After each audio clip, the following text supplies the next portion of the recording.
then, lagyan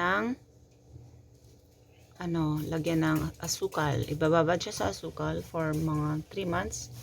And then, pag nagkaroon na siya ng juice, ayun na yun. I-extract natin yung juice. And then, pwede na siyang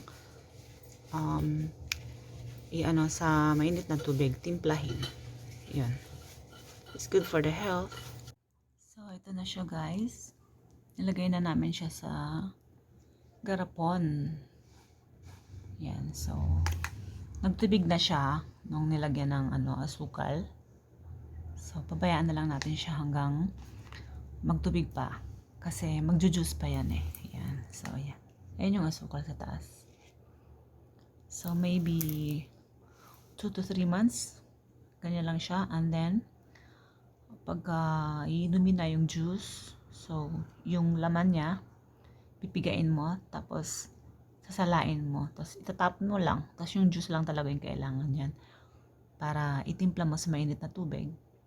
Kasi healthy siya. Maganda siya sa katawan. Yan. Ayan. Nilalagyan ni Bena ng date. Kung kailan niya yan nag-start ng pagburo.